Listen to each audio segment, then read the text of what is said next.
All right, let's talk about downsizing. Now, potentially you have a home or some land or a yard that's just become a little bit too much to manage. Square footage is too many, you have too many bedrooms, too much to clean. Maybe the yard, the acreage is getting a little bit too much. You can't keep up with the gardening and you're just looking to simplify and get into a little bit smaller property.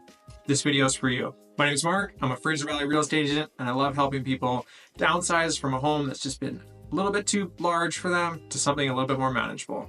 We're going to talk through some of the main steps that are going to help you make this transition as smooth as possible. First things first, if you've been in a home for any extended period of time, you know your possessions just seem to fill every corner.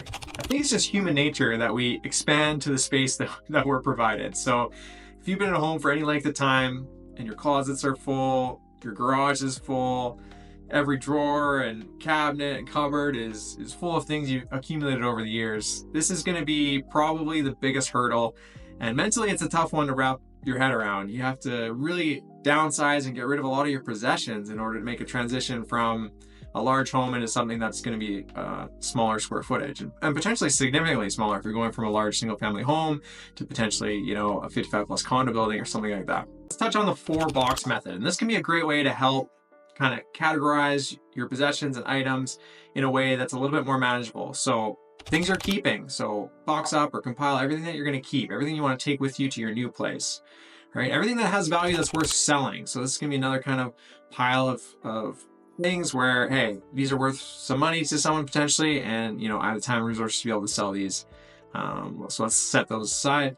And then maybe there's a few things that, have value to other people, but they're not really worth selling. And so that would be the third bin, which would be kind of a donation. And then the final bin is just what needs to go into the trash. And depending on your lifestyle, these bins may vary in size. And so you might have a lot of things that are, hey, let's just get rid of this stuff. Let's just throw this away. Let's get a bin, bring it into the driveway, and let's load it up and get the stuff out of here. Or, hey, I have a lot of possessions, but they are, quite valuable. Let's try to get some of these sold, whether you're jumping on Craigslist or Facebook Marketplace and get some of those things gone. So a lot of times, you can donate a lot of these items as well. My favorite local place to go is MCC.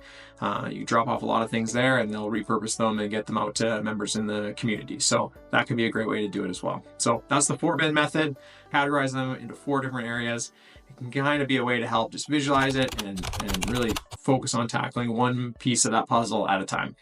I find downsizing to be really a family affair. Typically, it's an older generation moving from a home they've been into for maybe 30 years, but oftentimes it's the kids or the grandkids are helping in the downsize process. So whether you're viewing this from the perspective of, hey, you need to be moving, or if you're looking to help a parent or a grandparent move out, one of the great things to do is just kind of rally around the family and get everyone involved, helping to downsize and helping declutter. Your family, get people involved, and it's a great way to kind of bring everyone together to help out.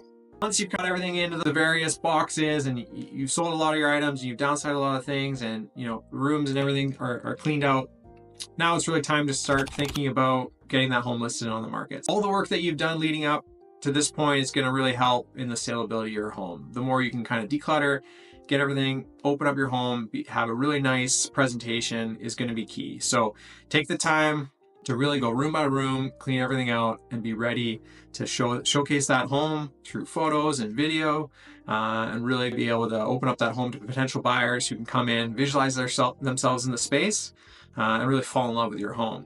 While downsizing can be a daunting endeavor, when you've been in a home for a long time, you have a lot of things to clear out of there, and knowing that maybe you're going from something that's 3,000, 4,000 square feet into potentially something that's less than 1,000 square feet, it can be a little bit overwhelming, but there are some excellent benefits to making that transition. So in a smaller space, you're going to have just less to maintain on a daily basis. You're going to be able to sell a home that typically has a lot of equity, take a lot of that cash proceeds from sale and put them into investments and other things. Downsize, a lot of times you'll be downsizing into a strata where your yard work is taken care of. Any kind of exterior maintenance and things like that will be taken care of from the strata. So you're going to really have less to worry about as far as home ownership goes.